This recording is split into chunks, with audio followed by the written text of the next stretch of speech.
Welcome back, everybody, to Phazon Labs, powered by World 1-1. This is our brand spanking new Metroid pitch show. We were going off the theory of we were going to make this because Nintendo refuses to make a new Metroid game for us, but that's obviously all different now. So instead, we're going to take the time between then and now to have fun with the lore as we know it to exist today, and we'll make adjustments after October. And we'll keep doing this to talk about, what maybe happens after Dread, once Dread comes out finally. But in the meantime, I am, as always, your host, Larry the Bearded Wonder. Joining me this evening is my co-pilot, Isabel the Baby Bramman. Hello. And joining us this evening is Alex, the HampsterBomb. Hello, Internet. For those of you that are around the YouTubes, you may have caught a glimpse of him on Doominal Crossing's YouTube Dread reaction video. Mm-hmm. I saw he slipped you in there. Yeah, it's really weird. I recently found a bunch of those compilation reaction things people do, and my face is so prominently shown in so many of the thumbnails, and I haven't gotten to watch them yet. It's just so uncomfortable. But yeah, you could say I freaked out a bit. Understandably so. I think we all did. Mm-hmm. Yeah, Metroid is Metroid is my favorite game franchise, and I would have told you this weeks ago before a certain announcement kind of changed everything about the face of new Metroid games, and kind of made this whole spin-off series, like you just said, a bit of a joke, but fortunately, what I had prepared for a pitch for you guys is a game that I think could actually happen. Not some crazy off-the-wall thing that is probably going to make people question what the heck is Nintendo up to, even though that happens all the time. Honestly, I don't want them to do that with Metroid anymore. We've tried it with Federation Force, and we've tried that weird stuff with Other M. I want them to sit down and just think about what makes Metroid so good. And I don't want to already take this off, but was there any other intro stuff you could say before I completely steal your show? Because I'm sorry. I don't know, just the usual. First and foremost, if you haven't already, make sure you slide us into your RSS feed where you can pick us up every week on Monday mornings. And if you've binged through all the episodes of Phazon Labs and you're hungry for some more of our stuff, make sure you check out the World 1-1 podcast, all in the same RSS feed, so you're already where you should be. Mm-hmm. You can follow us on Twitter at Phazon Labs. You can find the main show at World1_1 podcast. You can find Isabel over there working hard at Metroid35. And Alex, where can they find you, just so they know? I am on YouTube as HampsterBomb, and you can find me on Twitter as HampsterBomb Alex. There's somebody out there using the username HampsterBomb, and I've been trying to get it for the longest time, but anyway. But yeah, I make all sorts of general gaming stuff of whatever I like playing and talking about, and lucky for you guys, my favorite game series is Metroid, so there's a ton of that on there. Perfect. But yeah. Yeah, it's it might be mine too. I'm assuming the handful of sizable tattoos is probably a giveaway for anybody that ever sees them. So, So, word is, Alex over here has a pitch for us. So let's get right into it. What do you got, my man? I do. So let's just say today, you let me walk into Nintendo and say I get to make a new Metroid game. So I'm not going to be saying some crazy funny thing. I want to actually see this game happen. Now, I don't know how. I'm going to try and make some really crazy odd points you might be raising eyebrows at. So if I say anything weird, feel free to stop me, because I will talk your ears off if you let me. So weird is what we do here. Okay, good. We made a Metroid Outlaw, so yeah, I mean, right after Metroid Outlaw, this isn't going to be the big eyebrow raiser. I'm not going to try and add that many odd new elements to this. This is still going to be easily fitting in the Metroid universe. If anything, this is the Metroid game I kind of wish we had right now. So just to start things off, I feel like before getting any further into this, I want to say chronologically where this needs to go. This should be even before Metroid 1. Because I want to play the Metroid game where I actually get to be Samus in her rise to this intergalactic fame as a bounty hunter. She's this superhuman, basically, who goes around and saves people all over the galaxy and makes money doing it. Why don't I ever get to do that? I mean, sure, we get a couple of her contracts, but it's not like she needed the money when she went to Talon 4 or Ether. She's just doing it because she's awesome and has no other reason to do it other than she's awesome and likes freaking saving people around the galaxy. So I want to see this rise to fame, and I want to play it. To do that, I'm going to have to add some weird gameplay elements, so we'll get there. But anyway, also, I want to keep this before Metroid 1 because I want to keep the Metroids alive. I want to make sure that those things are still out there, because I don't want to get too much into this, but I got a feeling after Metroid 5 Dread, the Metroids are probably going to be all but eliminated and leaving Samus as the one and only living Metroid, changing the title's implications, which also might mean everybody who looks at Samus and says, oh, look, that's Metroid, are now kind of right. Anyway, so as I mentioned, this is going to be about that rise to fame for Samus. So the main goal of this is to like rethink and innovate what Metroid games actually do well. And I'm also kind of looking at other Metroidvanias as well, because there's a lot of them that have done tons of experimentation in all this time we've been waiting for a new Metroid game. So digging deeply into that and all that kind of innovative stuff, I could honestly keep you all day, and I'm going to just try and avoid it because we've seen a lot of innovation just in Metroid for Samus Returns compared to Dread. Look at what they did with the counter. Just that alone, they're doing so much and they're learning so much. Even from, say, Fusion and what they told us in the Treehouse about how Adam is going to work, that is leaps and bounds better because you're basically taking out what was bad about Adam and you're just making him like Prime style lore and maybe just like giving us just the bits of story that we want and not, you know, locking me off from exploring and playing the game. And you're basically just saying, this is exactly where you need to go, Samus. So instead of that, let's start it here. I'm not going to do like a teaser trailer like you've done last time. If I had more time, I might have come up with one. But anyway, let's just say that this game is going to begin with like a brief backstory, kind of like how we've gotten in some of the others, and no longer than those. I want to keep this brief. So Samus is starting by leaving the Galactic Federation, becoming independent, and being a bounty hunter. And through this intro, we're kind of alluding to her training that she's gotten in her first couple jobs as a bounty hunter. So she's still green, but she's basically just starting. So she's experienced, but has none of that fame yet. And the whole goal of this game is to get her from this point to where she is powerful and famous enough to be admired and respected by the Galactic Federation enough to be trusted to take such a mission as Metroid 1, which is basically a genocidal mission of go to this planet, delete this entire alien race, and blow it up.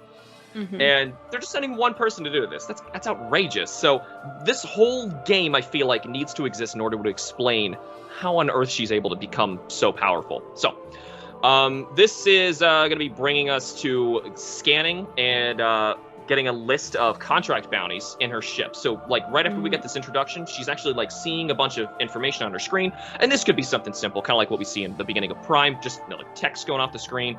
We're kind of scrolling through, and for the most part, this is like foreign languages, alien text. We don't really need to see this gobbledygook. But there's a converted galactic currency somehow shown so that the player can recognize at least the significance of what she's looking at.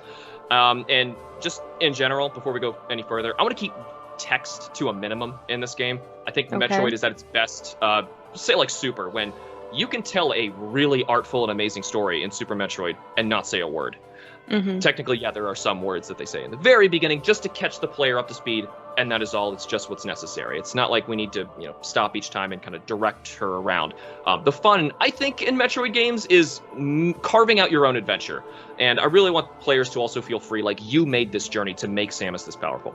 So anyway, Samus finds one thing that catches her eye, and it pays way more than the rest of the stuff on this list. So even the player looks at this like, whoa! She sees the location, targets it in her ship, flies off to this planet, title card, whatever, goes to the new planet of, I don't care, so placeholder name, Wet Sock. She goes to the planet of Wet Sock. You can come up with a better name and call it that. I don't mind. But for now, she's going to Wet Sock. So the gameplay at this point is finally going to start. So she touches down on this planet.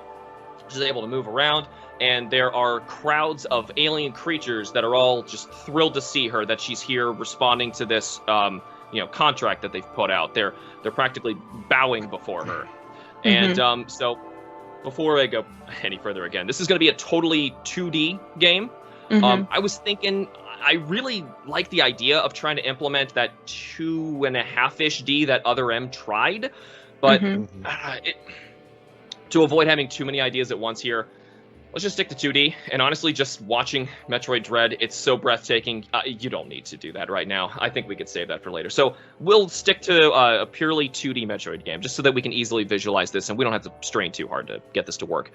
So anyway, these creatures, they're kind of reptilian, but still humanoid shape. You know how we got like the Luminoth and the Chozo, so it's still like that same kind of body type, but they're more of like a reptilian, so we can identify that they're visually different.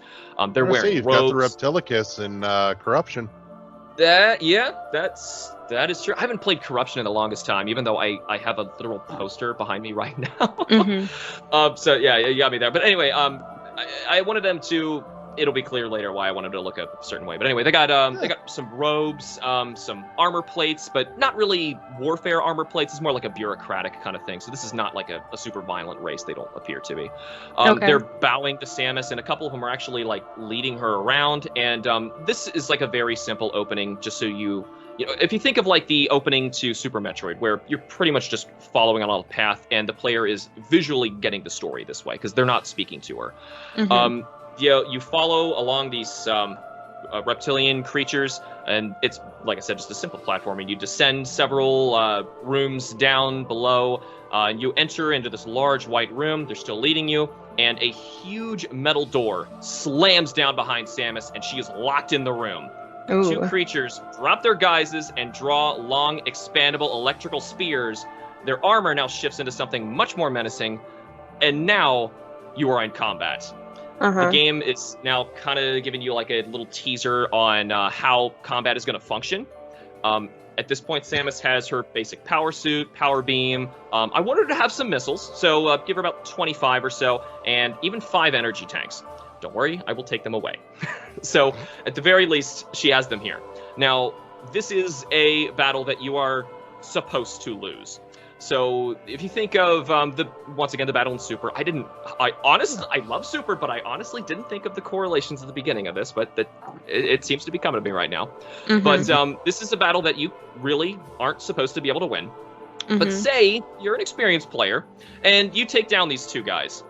After you do that, 3 more drop in their place, and now the ground has certain zones that start getting electrified, making it a little bit more treacherous. Say you're able to take these guys out too, then the walls start getting electrified and 4 more drop in. If you're able to take them down, you actually get a chance at defeating the game's first boss, who is dropped into the room with you. Effectively, this is trying to kill you. And if you're able to defeat this guy, who is like a huge, heavily mutated lizard version of these guys, kind of akin to an Omega Pirate, if we're going to correlate the species over, you have the ability to defeat them early. And if you defeat this boss, just like the Omega Pirate, this guy collapses on Samus, intentionally stunning her against the floor with a heavy electric shock, which inevitably defeats her. But, like I said, if you do defeat this boss, it's going to change things later. So, for the most part, we just kind of touched down this planet. We just started this combat tutorial, and it fades to black after your normal death screen, which really isn't going to be a death. It's more like a knockout screen. So no matter how you get taken out in this, you're going to inevitably fade out from black, and Samus is going to awaken in her Zero suit with her arms and legs attached to this huge holding cell, and she's just strapped down in this area with all of her stuff gone. Now, you can struggle a bit and just kind of move in the analog stick a bit. You're just trying to move in different directions. Eventually, you can break free of this. And by eventually, I just mean like a couple tugs, and she'll only be able to get one arm free. She'll get her right arm out.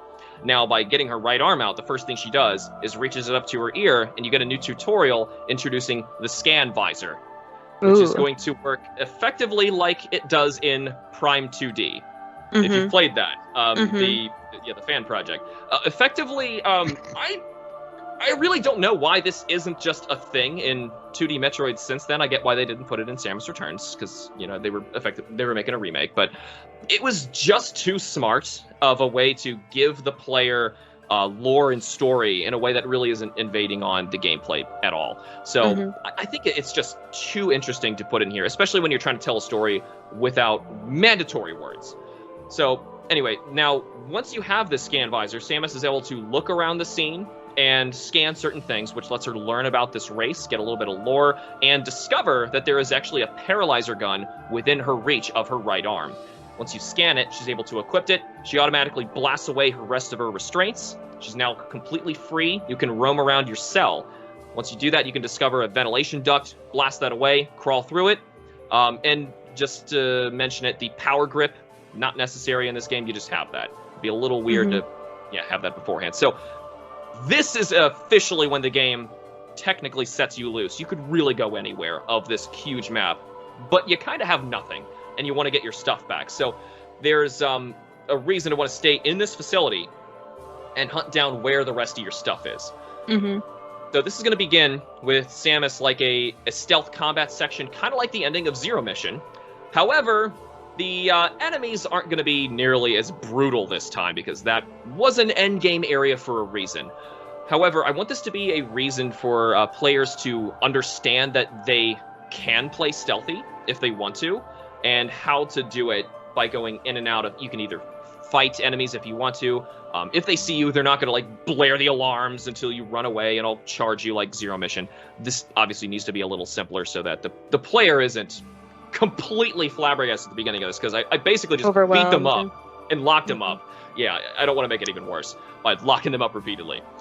So anyway, if you explore this area, this is going to allow Samus to find various lore on why she was targeted. So basically, this race, if I'm going to just kind of spoil that early, the race is studying and envying different races like the Chozo and other very advanced races out there, and deciding to take advantage of Samus, who is sporting Chozo gear and admittedly a little green, and underselling how powerful she is, to try and reverse engineer all of this Chozo technologies that she's got so they can take advantage of it. So in different branches of this lab, this huge lab that you get to explore, her upgrades that were stolen from her, and a couple extra, just because she wasn't using, say, for example, the Morph Ball, or, you know, maybe the Morph Ball Bomb, they can also be thrown in here, too, just because they're early and simple upgrades that I think she should be able to access in here. Each one of these is stored in a completely different, like, lab area. They're reverse engineering them separately. So you have reason to go off in different directions. You could maybe scan with your scan visor and figure out maybe this direction is going to give me the arm cannon back, or this one's going to give me the morph ball, and you'll be able to figure out what you would need based on, you know, scanning that.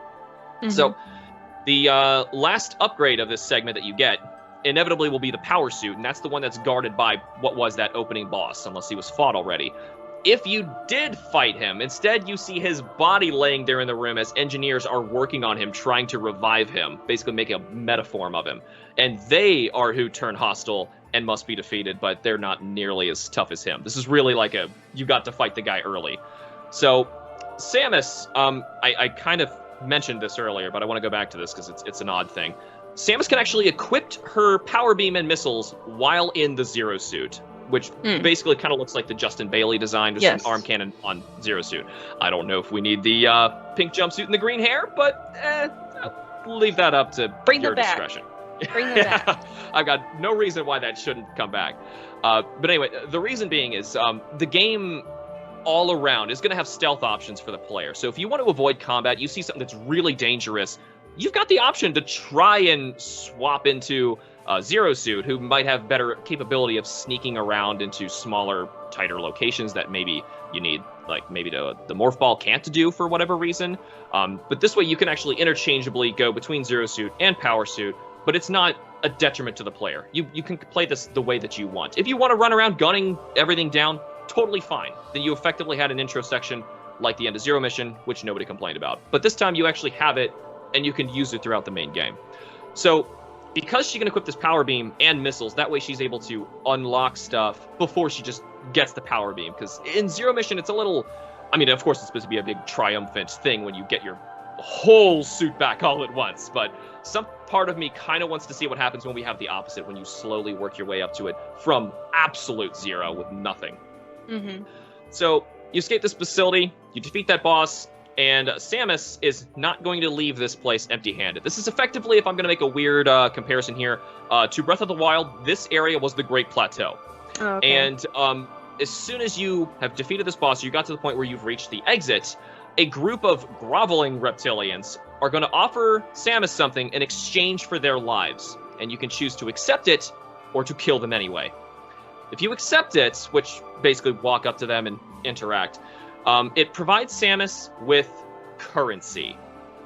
This game is going to introduce how money is going to work in the game. This is the biggest odd thing that... there's another odd thing I'm going to be adding here, but I feel like if we're going to make a bounty hunting Metroid game, we got to have money. Whether I think it works or not, but the more I thought about it, I think it actually might work okay. The more, I look at it, I'm thinking, I don't want to get too far into this being a Castlevania RPG where you're grinding up money. That's really not the goal here. The goal was, if you allow Samus in a massive 2D Metroid game to go anywhere and find goodies all over the place, inevitably, she's going to find the 100th or so missile expansion, and it won't be special. You're going to find you got a couple dozen energy tanks already, and what's another one? It doesn't matter anymore. So instead, keep those special, but instead give the player an incentive to actually have another sort of buff that they can get, which is getting currency. And so when you have money, you can use it to power up your beam weapons damage or the rate of fire, or other incremental growth buffs that make the player feel like they're slowly getting stronger, but like the game design knows, hold them back a bit and they're very slowly getting stronger. It's really not much, but it's something to make you feel like you are growing, because that's a really, really important part of Metroid as far as I'm concerned. Maybe the most important part of starting very small and frail and ending like an absolute powerhouse. So is this like an upgrade system where you buy upgrades, like smaller upgrades? Yes, based on what you have. So say she just left this facility and she has only got that power beam and a couple missiles. Then you go to a station, which is going to be maybe near save stations, or you might have to go to your ship. I don't want it to be too inconvenienced, but so you've got some place that you can go where you can see the current Chozo technology you have equipped, or maybe other new items that you've got equipped as well. I mean, for a game on the scale that I want, I would like to see plenty of new interesting abilities and Aeon abilities even come back if possible. Story-wise, that might be a little weird if Samus canonically finds Aeon on SR388. I'm not sure that's positive, but... as far as I know, it's the only place that's actually come up yet. Aside from Dread, which has ZDR, obvious connections also, you're right, back to SR388. Right, and I'm assuming she's just using this knowledge that she had from SR388 to create this Aeon technology from Dread. But regardless, if it works, then sure, make it work in there. Because easily you could say, I want this Aeon ability to charge faster, and you're effectively, like you said, just kind of buying upgrades. And I think that's so that the player, once again, you're stretching out the amount of things that they can find, but also you're letting them kind of customize the kind of Samus that they want to be. And it's not just, I ran into a couple energy tanks, missile expansions, and I found the grapple beam kind of early, which, is interesting enough, but just to make it a little bit more spicy, I think. Because what's so fascinating about Breath of the Wild is watching how people play the game completely differently. Break it. Yeah, sure, yeah. Though I honestly think, not to go into too much of a tangent, it's relevant. I think what would have helped Breath of the Wild the most would have been more permanent upgrades to Link, say like a hook shot, so he can access a couple new areas. So that way the player sees things they can't do and is able to go back and get them, which is something Metroid does so well. So doing this over a giant 2D map, I feel like could really, really help this. So I mentioned before that you don't have to accept that offer that these groveling reptilians give you. If you decide to deny it and kill them, Samus is still going to gain a small amount of money, which, because it would kind of be a little unfair to the player who maybe didn't realize that money was going to be a thing. You really need to learn about it at this moment because you are officially set loose here. So you maybe get a little bit, and maybe you get currency, kind of like how you get health pickups and missile expansions, just little orbs, and you'll just absorb some. But you would have gotten much more if you accepted it. So it will give you a little bit of money, but it will also net her the other big thing I want to add to this game, which is heroism. This is going to be a trait that the game is going to track, probably just in the menu itself, or maybe even not even show you. It probably should show you, just so the player understands that there's a trade-off to what they're choosing as they go out and they do these certain missions. Now, the idea is, like I said, to explore a huge 2D Metroid world, but actually get to be Samus while she's rising to fame as a bounty hunter. She doesn't just start as, this person who has no idea what she's doing. She needs to get stronger and get heroic, effectively. And in order to do that, the game really needs to track this. And the way to know that it's done, you've effectively beaten the game, I don't want to get too far ahead of myself, is going to be tied to this heroism stat. So the game will start triggering things in the world based on how high this is. And this is going to get higher and higher based on the bounties that you fulfill and, how much you've acquired throughout the world, things like that. So is it kind of like Dishonored, how that kind of system works, where the more kind of like chaotic you go after your targets, the more chaotic the world becomes, and you get like a bad ending? I'm not planning on this having various endings based on how you act. It's more of like, this is a stat that will only increase. It's a matter of how much. So say you accepted the money, right? Which is, I mean, you still went into this place and you came out alive. Doesn't matter that, you took some money and you let these people live. You just have a little less heroism. And it's still just a stat that is just increasing throughout the game. Now, like I said, I don't want to make this an RPG. I really don't. But I feel like the way to trigger stuff organically in the world, and that's why it might even be a good idea to hide this stat. But, I mean, players are smart. They're going to figure out that it's there, and maybe not even knowing, what your stat is like may affect how they act. Maybe like in Metal Gear Solid 5, there's actually a hidden stat for how sinister Snake is becoming, and if it gets too high, he'll actually grow a horn. That's obviously a bit of an extreme measure, but it's tracking this stuff. And I feel like there's a callback to like Fable in there. Yeah, there's a lot of games that have done stuff like this, and I feel like it could be used here. And to be completely honest, this is the thing that I was most hesitant on adding in the game. Being a bounty hunting game, the money seems like the most logical thing that we got to add in here to make it function. Because otherwise, why are we ever supposed to accept that Samus, like I said earlier, for no reason, goes to save whole planets where she's not even getting paid? She's just down with this. She's made so much already, she doesn't even need to. She just goes around the world as an intergalactic superhero. So I feel like we gotta establish that, but let the player build up to that, and something they can kind of keep, playing and chipping away on. And something that also is important, that you can speedrun. Because this would be, I don't want to keep going back to the Breath of the Wild, but it's just the current huge open game that would allow you to go all sorts of places. You can get stronger. You can get crazy strong if you want to, but you could also just grab a stick and run and whack Ganon in the face with it. So you could effectively run out of this place in your Zero suit and try and get to the final boss.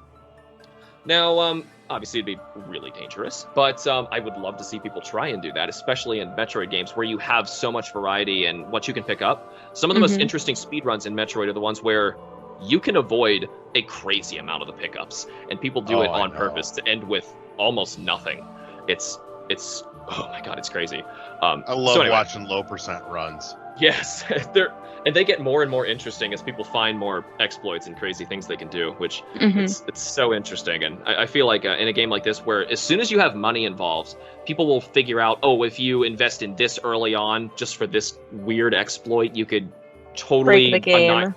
Yeah, and not to the detriment of, now you go to every area, do the same trick, and every single boss is destroyed.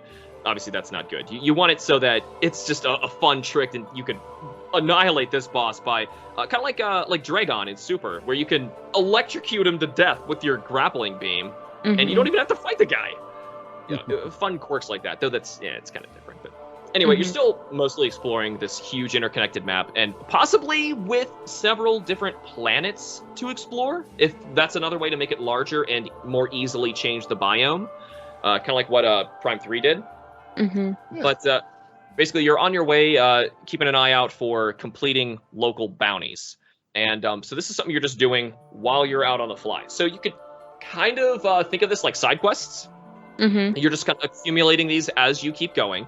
And like I said, that heroism trait was primarily so that the game could more organically offer you bounties based on your level. Because you don't want it to offer you an extremely dangerous one right away, and that's pretty much all you have. So you're saying, I'm not going to do this till something better spawns. That's not really a great system. Though semi-randomness may be interesting with this. I don't know about it going too roguelike in being random, because then you're kind of messing with the whole speedrunner scene. So I'd rather not go that far, but that way if we hang on that heroism trait, I think we can avoid it. So you discover and you accept new bounties either in your ship or at like certain general points on the map, and you get a bit of lore from the senders of the contract. But aside from that, they're really just going to be like a simple, like there's a large monster in this area, defeat this so that we can complete this task, or delivering a lost item. This hunter like attacked us and stole this unit, recover the item, and each one of them is going to have a price on it.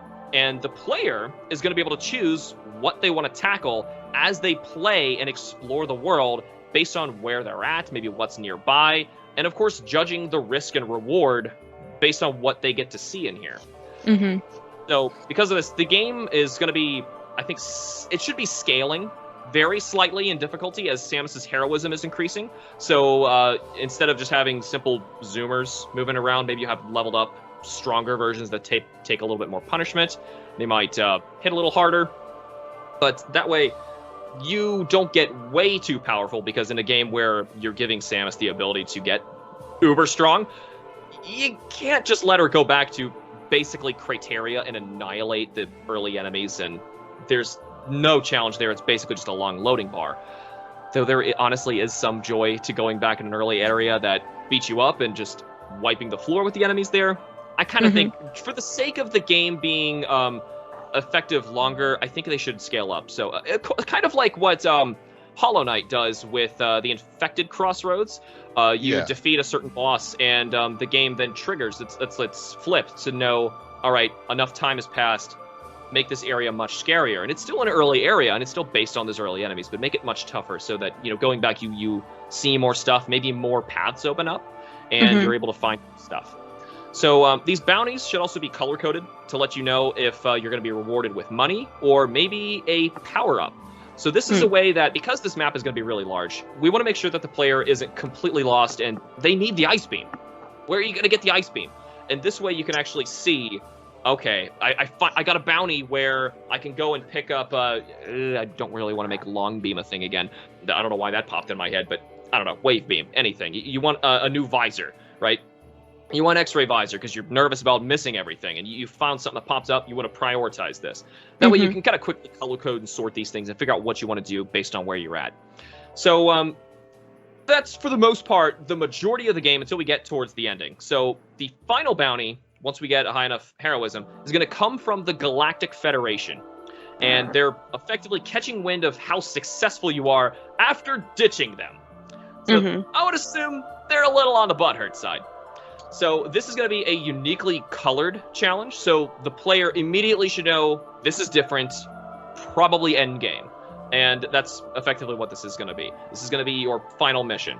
So taking this on and going to this place and trying to beat this boss is going to, if I jump a little ahead of myself, it is going to open up a post-game where the events of what I'm going to tell you have already happened, and you can go back and continue to explore and find new stuff that have unlocked because of all the damage that's going to happen. So it turns out that this alien race from the beginning is actually the same race that the Galactic Federation is having a problem with. And it turns out that they have a contract for you to slaughter a certain huge monster, this ultimate monster that they've supposedly been creating. And they want you to go in and do it because they've heard of this mission that you've done where you went in there, they took you down, they took you prisoner, and you single-handedly beat your way out of there. So you go in there, and based on how deep into Metroid the listeners go, if you have read the Metroid manga, then you will know that there is another race that suspiciously goes after other races and takes the best parts of them and tries to create an ultimate monster, and that is Ridley. Now, I didn't want to do this, but I love Ridley so much. I'm sorry, this is my game. I'm driving this train. So you start fighting your way down here, and you find out that the creature held in this deep underground cell looks a whole lot like Ridley. Now, no, this is not actually the one and only Ridley. But you can tell his design is basically a heavily mutated version of these reptilian guys with their same armor and torn robes. He's clearly a very mutated one of them. And they were trying to grab all of these, like, this race can recover its wounds extremely quickly. And this one's extremely intelligent. And they put it all into this one creature. And so you set the thing loose. You let it out of its cell. And effectively, this is your final boss fight, defeating this Ridley lookalike. As you're fighting it, the armor's blasting off of it, the robes are getting more torn and tattered as you're fighting the guy jumping around the room. And you defeat him. And the room starts shaking. The lights turn up, and you see dozens of similar holding pods all in the background, all light up and open. And dozens of these are set out in the environment. Ooh. And from this point, lore-wise, so like I was saying, they were effectively genetically creating their own species to create what the Ridley is, and long ago had actually sold their initial prototype to the space pirates, who kind of recognized this creature's insane power and intelligence and, like, personally ranked it up to their own commanding officer. So that way that can happen way back when. But since they had made that initial sale, they realized how powerful this was, and they kept it themselves and kept working on it to try and make their own ultimate creature, to make this unstoppable force so that the space pirates aren't the dominant species, it's them. So the real Ridley, their prototype, is completely not in this game. You will not see him. But you do get to destroy every single clone in here. Now, you're not going to one-on-one boss battle all of these, because as soon as they all start releasing, Samus is like, oh heck no, starts a self-destruction sequence to destroy the entire facility, and hopefully take all of these out in one fell swoop. And as soon as she does this, she needs to quickly escape before time expires, of course. And every Ridley, I'm just going to call them Ridleys, is roaming and chasing after her throughout the entire map, no matter where she goes. They are everywhere. They're also attacking the locals and the wildlife. So they're all on their own AI doing their own thing. So if I'm kind of stealing a little thing from Metroid Dread, basically like Emmys, but they're Ridleys, and they're way bigger and they're way meaner. And you need to somehow get out of this place before time expires and get to your ship and blast away, blow up the facility, beat the game, credits roll, and cheers, hurrah. Samus is now so awesome, the Galactic Federation cannot help but give her a mission to take down a similar creature that is working on planet Zebes and defeat the Metroids and Mother Brain.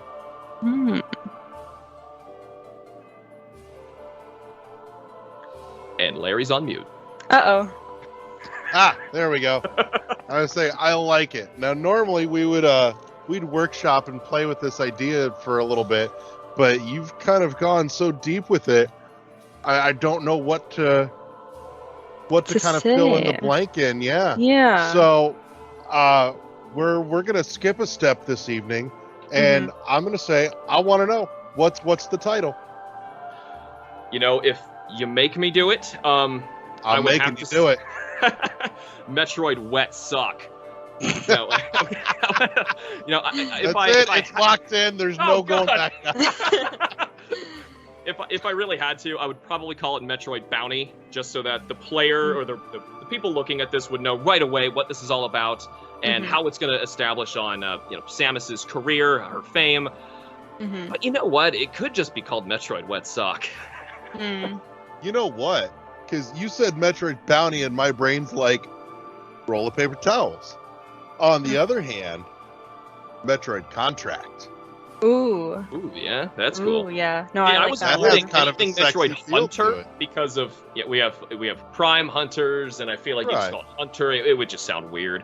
I don't want it to seem like it's a remake of anything, and this is so different, but at the same time, it's still so very Metroid. And I honestly, if this game came out, I wouldn't really second guess too much of the steps.